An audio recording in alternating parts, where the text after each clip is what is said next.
teach at Olympic College in Bremerton, something I'm sure you're all familiar with. And I'm from this area. I grew up here. I went to Central Kitsap High School and then went on to YWCA and got a degree in environmental science, and then worked in consulting for a little bit after that in Seattle, and then went back east to college to get a master's in ecology at University of Virginia, which we just visited last week, trying to show it off to my daughters who are considering colleges. So, and then came back here and did some more consulting work, and then started teaching part-time at Olympic College, teaching biology and environmental science, and really found that to be much more rewarding and meaningful than consulting work, in that I could, focus on instilling kind of my views and my beliefs about environmental sustainability and learning about your environment, learning about nature to young, interested adults, like our awesome student population at OC that you see here in this photo. So in doing that, I've gotten involved in lots of different projects, as Maureen mentioned, and been able to connect my students with that, and been able to also provide, hopefully some meaningful contributions to some of our local parks and other places. So today, I'd just like to share with you, this is like, you're getting to see like my photos of all the things I love. So this is like just an awesome talk for me to give. It's actually, when I prepare for talks like this, the biggest hurdle is whittling down the photos that I want to share. I know people don't have unlimited attention spans, so there's lots more I could share, but I tried to focus on the highlights and things that might be of interest to you all. So I'll talk about what I do in my curriculum and what we do on campus regarding sustainability. And we actually have 3 campuses, and then talk a little bit more about what I do within our community at local parks and other natural spaces. So I'm sure most of you are familiar with Olympic College. Maybe some of you attended classes there, know people that have. Almost everyone around here is connected in some way to Olympic College.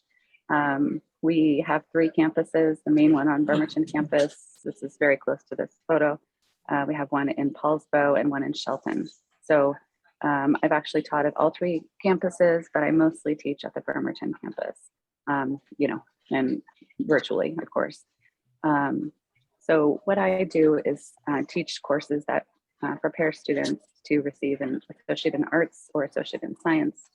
And of course, I teach biology and environmental studies. So my curriculum is probably the most connected to sustainability. But other faculty members do work with me. And right now we're in the process of developing something called an integrated learning community around sustainability. So that's where students could take a class or take a couple of classes together that have like a common thread through them about sustainability. So I'm working with math faculty and history faculty, political science faculty to kind of develop, sustainability really does have a connection to almost everything you talk about. I also work really closely with Western Washington University to provide a pathway for students to receive a Bachelor of Science or a Bachelor of Arts in environmental science or environmental policy. They can do that here on the peninsulas at our Paulsbo campus. And that's a really popular and, purposeful program. I actually work in my, in my local community work with a lot of graduates of that program. So it's a nice connection. We have a culinary program at OC that has Chef Clemens offers a sustainable food course where he talks about foraging and ways to prepare food that you can gather locally. And I'm also working to develop maybe a 2-credit course on sustainability, where they can focus on the service learning component of my classes, which I'll talk a little bit about in a minute. So throughout all my classes that I teach, I'm a really big proponent of hands-on learning. So I take students outside every week to collect field data, to observe the natural world, And that was obviously really constrained by COVID. And so I had to get out there and like develop videos and do things that kind of tried to simulate that hands-on tactile experience. Nothing really does, I found. So as of last quarter, I'm back out in the field doing hands-on field labs, and students are really eager and excited to do this. So it's really been a nice transition back to in-person learning for us. So this is students out at a field site that we have on campus, which I'll talk more about in a minute, called the Barn or Learning Landscape, where they're measuring plant growth. And then this lower picture is picture out at Chico Salmon Park, which I'll also talk about later. They're measuring stream profiles. So looking at the cross-section of the stream and the depth of different intervals across the stream. Amy, So, I have a question. yes. In your classes, do you have mostly younger students? Do you have any older people? It's a great question. Yes. I would say I teach ages 15 to 65. Okay. I have students all over. I would say about 75% are between 16 and 20. That's just a really rough demographic. First, I have two kind of different course types. One is a more standard undergraduate pathway to a 4-year program, and that's mostly that typical college demographic. And then I have an environmental science kind of 101 class where I get students a more diverse range of student ages. So yeah, it's sort of quite, and that's, you know, common across all of OC classes, is we have pretty diverse student body. A lot of returning students, a lot of military spouses, you know, who are maybe seeking a degree after raising kids. I have a lot of those. Yeah, so it's a pretty diverse set. Thank you for asking. Oh, thank you for any asking. others while we're paused? Yeah, any others? Okay. So here's one of my favorite places to go.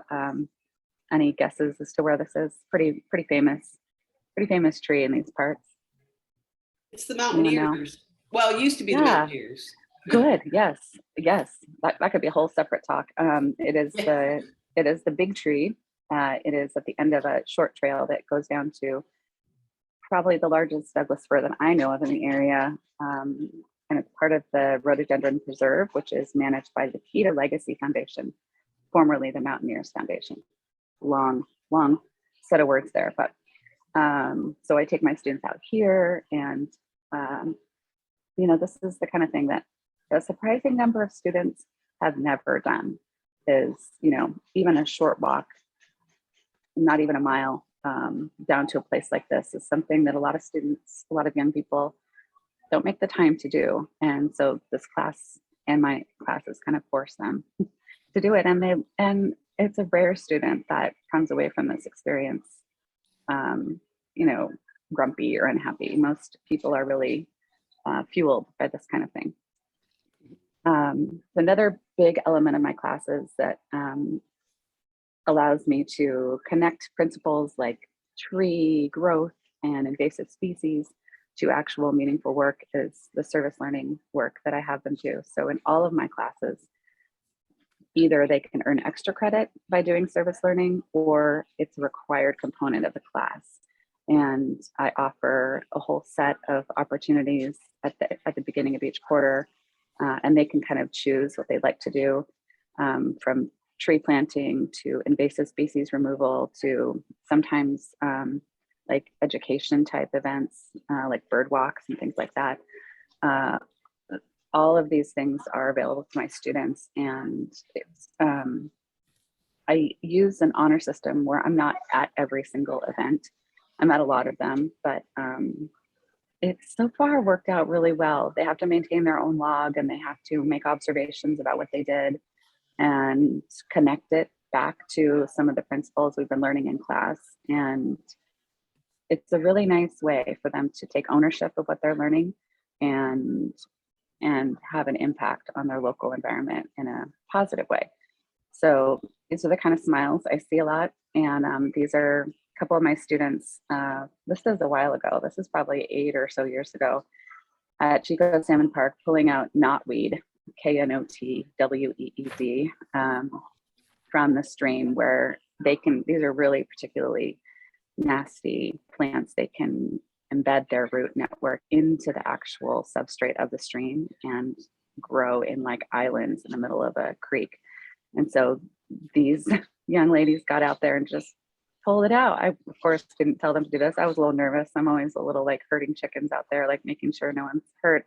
But they just got out there and did it. And we're so, like, they talked about this in class with their friends later on, just the fact that they, you know, prevented this island of knotweed from forming. And they came back. That's one of the most, I guess, meaningful parts of all this to me is even after the extra credit is over and they're done with my class, I have a handful of students that come back to these work parties just because.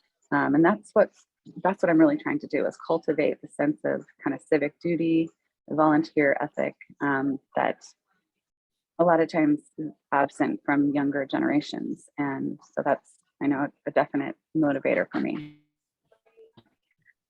These are other places we work to do service learning. This is actually at Fort Gamble Heritage Park up in North Kitsap.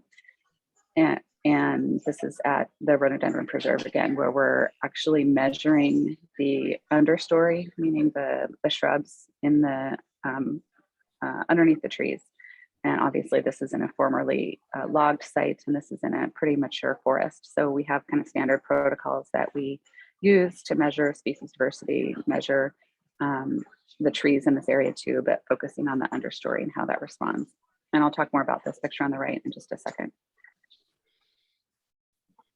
So that's in the curriculum. I can talk more about that if anyone has any questions, and I will a little bit more as we go. But I'd also like to talk a little bit about Olympic College and how we're striving to be a little more sustainable, to reduce our footprint with respect to waste and chemicals and trees.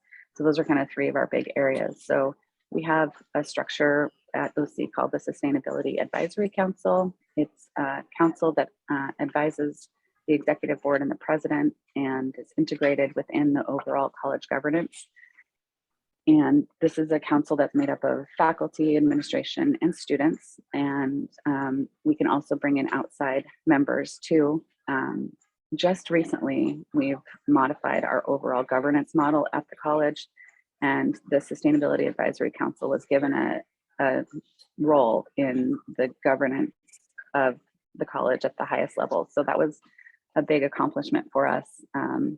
My goal is to incorporate consideration of sustainability into all of the decisions of the college as it should be.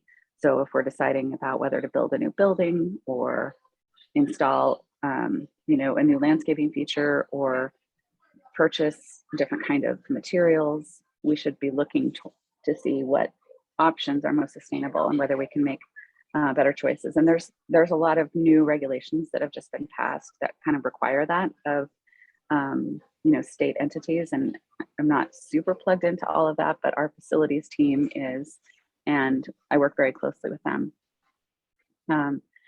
We also focus on how our facilities are managed and waste management. I'll talk about that a little bit. Another element of this work is a program called Tree Campus Higher Education, which is a certification that the Arbor Day Foundation issues to college campuses. And then I want to mention the Barnard Learning Landscape a little more specifically. It's a place on our campus that many of you may be familiar with, and I use that every week in my classes. So that's underneath, that's one of the things that the Sustainability Advisory Council does, is kind of oversee and manage that space. So one of the things we do on our facilities is we try to use native plants and then retain snags where possible. So this picture is a picture of my students near a native plant garden that we installed and that we're working to maintain. We're going to be working on that during Earth Week next week. It's kind of, a lot of the stuff is the on-campus initiatives have, you know, been left alone, neglected a little bit during COVID. So we're going to get this under control a little bit. It's a little overgrown. Here sadly, so these trees may be something you're familiar with. These were in front of building 12 right here, the engineering building. They just, like in the last couple of weeks, got removed because you can see this right here, the crown is thinning. They were planted much too close to that building. And you can actually see that here in, this is after they were removed, how this trunk right here is kind of enlarged. It tells you that the root system has been compromised and the tree is trying to compensate for that by growing a larger base to add to its ability. So they call that a buttressed tree trunk. And so we worked with our facilities team. We actually put this off for a long time. A lot of people were really attached to these sequoias. Understandably, they're beautiful trees and we need more trees, period. But these were compromised. They were not going to last, the trees themselves.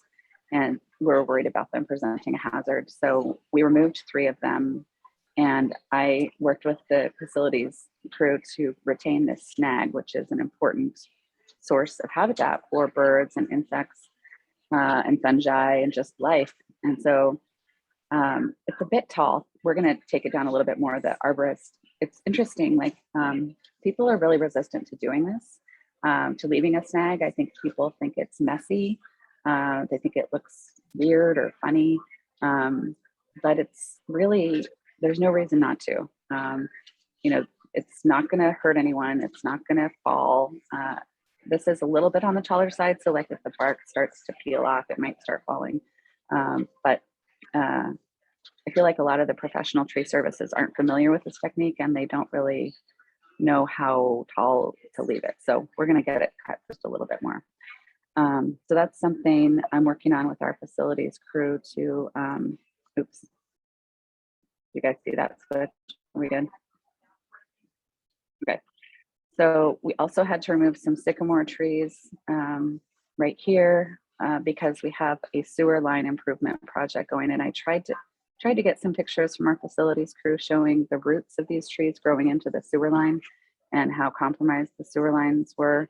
And they didn't get them to me in time. So sorry about that, but we had to take these out. And so we worked with them to kind of minimize the footprint of that and mark off specific trees that didn't need to be removed, like you see here on the right side of the page. So this has been a big tree removal year for us, which is unfortunate, but one of the consequences of urban landscapes is that the infrastructure, you know, and sewer lines are important, as is safety. So we're trying to find that balance between, we're trying to be more mindful of where trees get placed, thinking long-term about how big they're going to be later, where their roots are going to go, and where we can put them that we won't have to do this kind of thing in the future.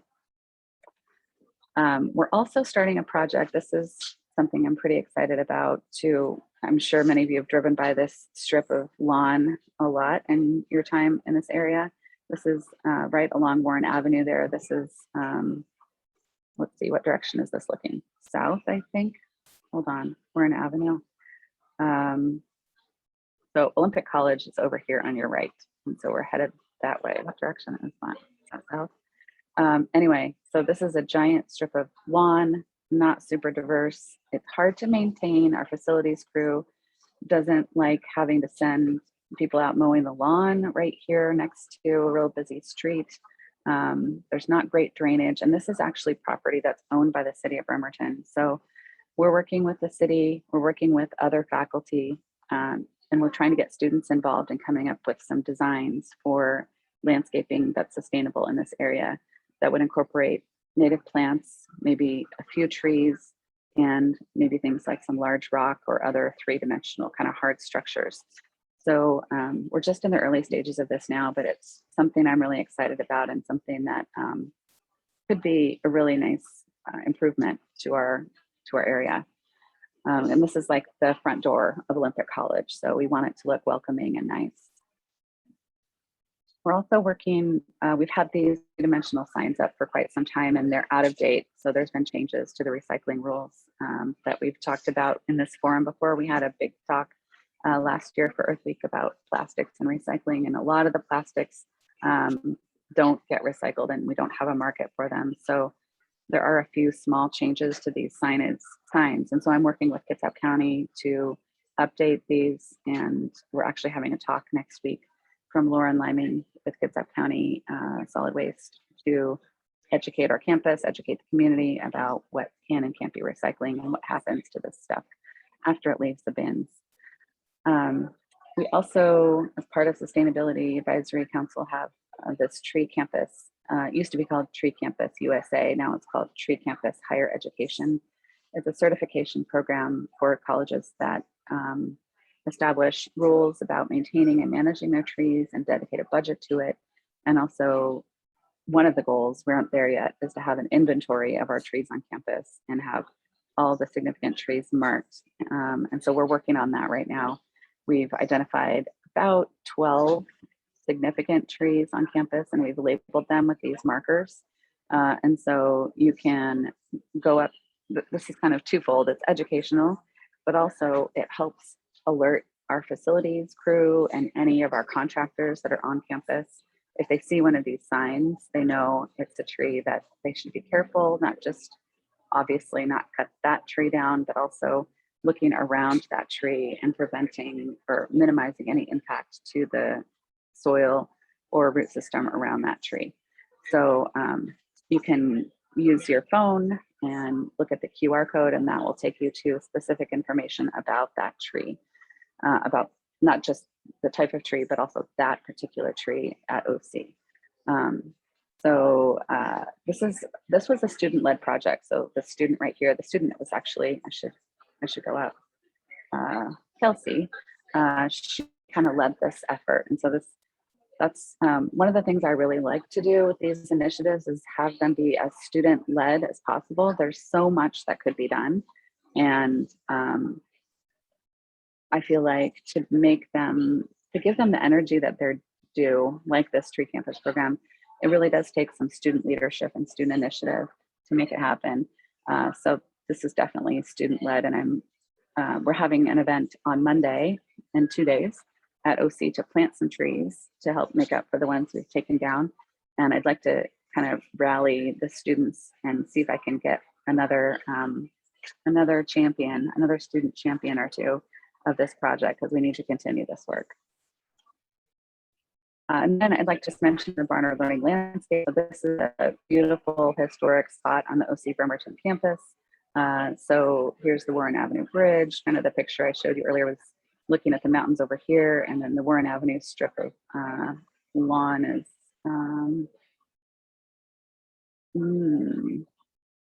down here, I guess. Gosh, yeah, down here. So this is where the property is.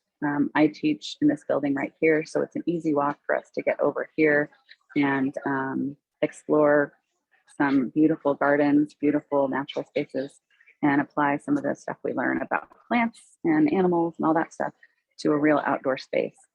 This was the home of a local family for about 70 years, built in 1936, and they've lived there. Mrs. Barner lived there until 2003, and then Olympic College Foundation purchased the property and then transitioned it to the OC proper. And since that time, since 2007, we've actually owned it. We haven't had a great plan for using it. The house at one point was considered for renovation and office space, but that kind of window has passed, and it's probably going to be demolished, unfortunately. There was talk for a while of moving it to a site off campus by barge over water, but that idea kind of fizzled too. So for right now, I use it, this is on the walk down to the water, I use it for plant identification. There's a lot of native plants, there's a lot of significant non-native but not invasive, like ornamental plants from around the world. And it also has this amazing intertidal area right along the Port Washington Narrows, which is amazing habitat for sand lance and surf smelts and forage fish for salmon, and a migratory pathway for a lot of our returning salmon. Some young salmon are probably making their way out through there right now. So this is an amazing resource that Olympic College has. There's not many community colleges that have marine saltwater habitat available to them. So this is a treasure. And then I'd like to speak a little bit about some connections with the community that I've been able to use to help students learn and contribute. So I work with, again, the Keto Legacy Foundation, which is the entity that manages the preserve, the rhododendron preserve where Big Tree is. I work with Great Peninsula Conservancy at several of their sites to do field monitoring and service learning. I work a lot with Kitsap County Parks, and I'll show you a couple examples of those. I work with the city of Bremerton a little bit with the Madrona Trails Park, the new park right there across the Warren Avenue Bridge. Well, it's not a new park, newly, established, renovated, led by Josh Farley. And I work a little bit up in Paulsbo with Fish Park, and some of even beyond that. So out here at the Elwha. I work with Kitsap Conservation District as they do small backyard habitat kind of restoration projects, and my students volunteer with them quite a bit. I mentioned my partnership with Western Washington University, and I do a little bit of kind of co-teaching. I teach a couple classes up there too, and my students can participate in some of that field work. And then I work with WSU Extension in their stream stewards and other kind of citizen education efforts, and in particular the salmon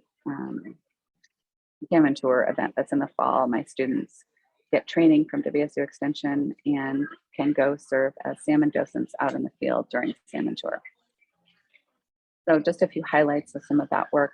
So here's a map showing the rhododendron preserve, which is out near Seebeck. I should have done a larger scale map. Sorry about that. But this shows it's about 466 acres of preserve that we actually recently, the boundary has changed. We've actually acquired these 2 new parcels, and we manage conservation easements here in partnership with Uland Tree Farm. So this is an area that is set aside for permanent conservation, managed by a nonprofit. And the area down here is the area where Big Tree is. This is the Forest Theater area, if you've ever been out to see a show there. But this area right down here along this drainage, so this is Wildcat Creek, this is Lost Creek, and this drains into Chico Creek. This is one of the last that I'm aware of remaining lowland forest that has never been logged. So it's kind of the old growth of Kitsap County, and it's a really, really special place. And so with my students, I've developed, and the board of the Keto Legacy Foundation, we have an internship program. We hire 2 interns every summer to go do forest monitoring work out across the preserve. And we've developed a GIS database that tracks all that information. And we have an app that we use when we go out in the field. And I'd love to integrate it a little bit more with what Kitsap County is doing. So they own, like Newberry Hill is over here, Newberry Hill Heritage Park.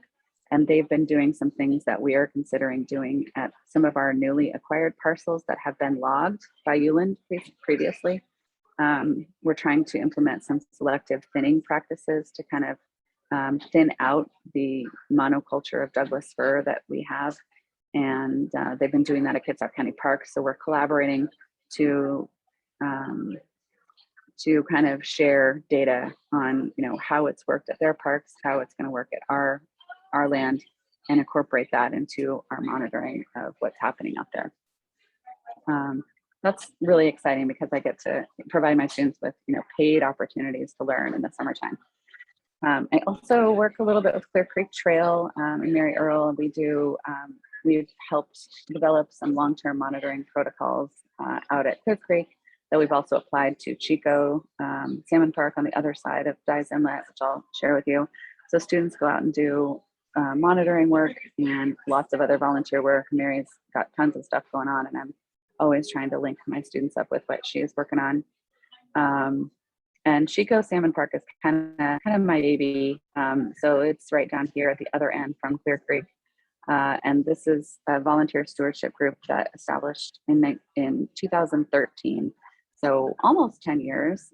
We've been maintaining and improving the trails and planting natives. And during that time, we've seen a massive restoration project at our park. So this is what the culverts under Chico or over Chico Creek, right north of our park, looked like until the last couple of years.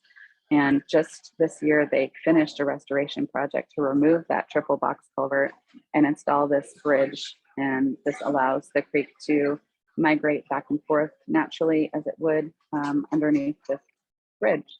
So this has been a really interesting project for me to watch, to learn from, for my students to watch and learn from. And this is the kind of project that's happening kind of all over our area to improve fish passage for salmon. And it's happening further downstream here under Highway 3 right now. I'm sure you guys have all driven through that stretch recently. So my students can come out here and learn about restoration and help replant this area. And it's been a really, and we've gotten to work with the engineers that designed it. So it's been a really nice project. And we're also incorporating here some efforts to establish permanent monitoring locations here to watch what happens, because a lot of this restoration work is a bit of an experiment. We don't really know, and we're not great at predicting how streams are going to respond after this. So I'm going to be taking my students out here in a couple of weeks, and we're going to take photos from certain set areas and start a long-term monitoring project just with photographs. Another park very close to this, just maybe, I don't know, a 1/10 of a mile away, is Erlin's Point Preserve. This is a slightly larger 30-acre park right across from the 19th hole.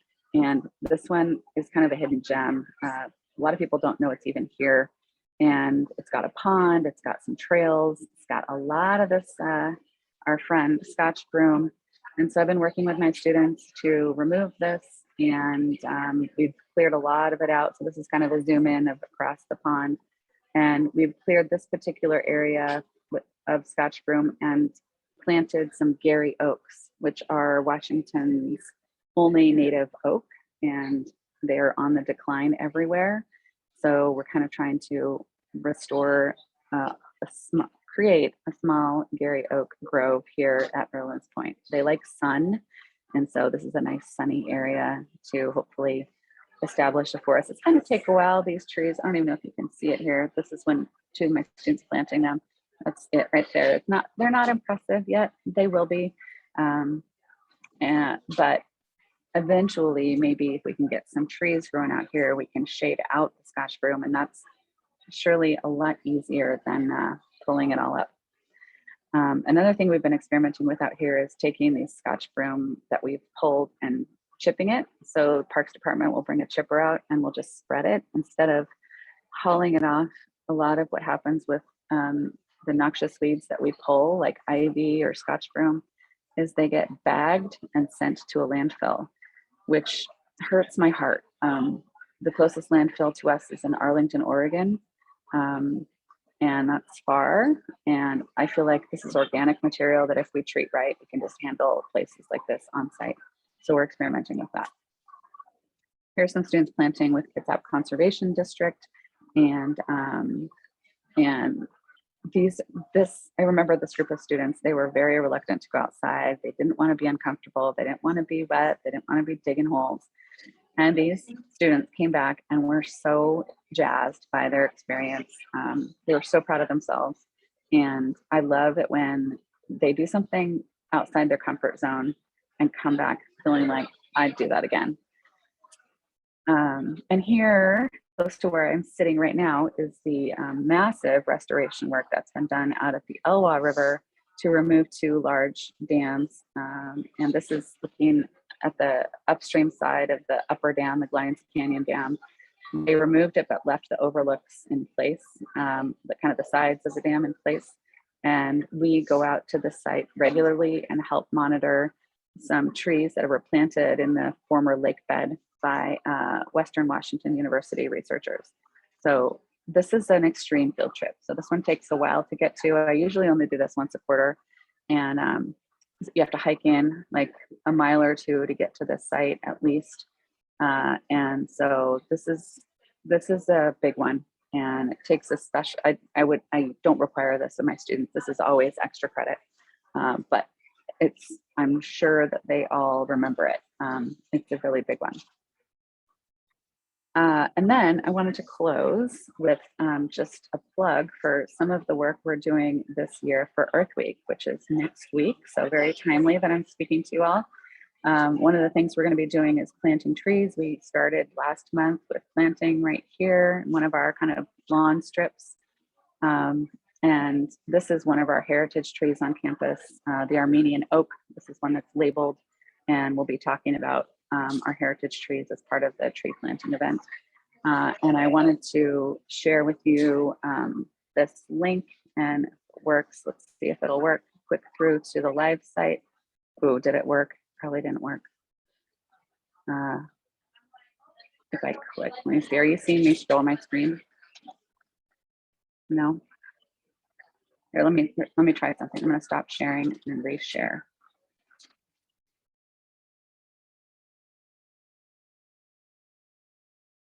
Okay, so this is the website now. Can you see my screen moving? Yeah, okay. So these events are obviously free and open to the public. So we have some events happening every single day next week. The tree, and if you click on these links, you can find a little bit more about them, where to meet, what time, all that stuff. And I just wanted to highlight a couple of them. So one of them is a trail walk at the Madrona Trails Park, which is in East Bremerton by the Y, right across the Warren Avenue Bridge. And it's, if you haven't been there, a really beautiful park, right, you know, just a gem hidden away in the middle of urban Bremerton. And it's got probably the largest grove of madronas in one spot I've ever seen. And it's a really beautiful tree, an important native tree.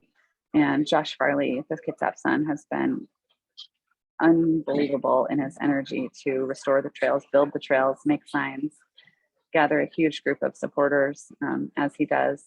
So we're going to have a trail walk there with him. It's a really fun one. It's and something new I'm trying this year is partnering with the OC Athletics and Activities Board to try to make some of these events not just for the, you know, sustainably minded folks or the green folks or whatever, but more of the like outdoorsy active set within OC. And so I've been working with people in that department, staff in that department, to advertise them as sort of a PE type thing. And then there's a bird walk at Klingel Preserve, which is out on Hood Canal.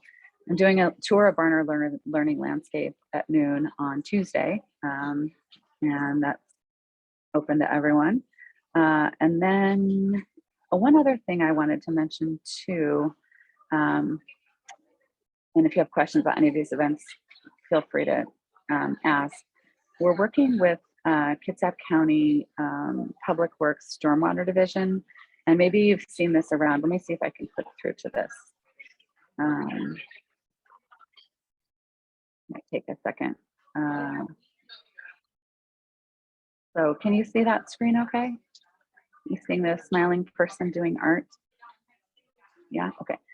So this is a project to do art around storm drains as a way of like drawing attention to, you know, these storm drains that we're kind of used to seeing around, and to increase awareness about the importance of what goes down those drains and where it connects.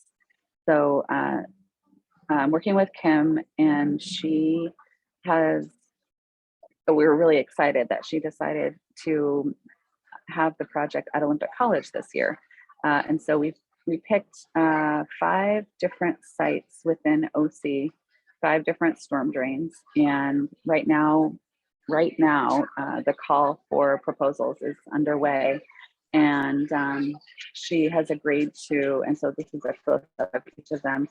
She has agreed to dedicate one of the drains to an OC artist. And that required a little bit of finagling because usually the requirement is 18 and above.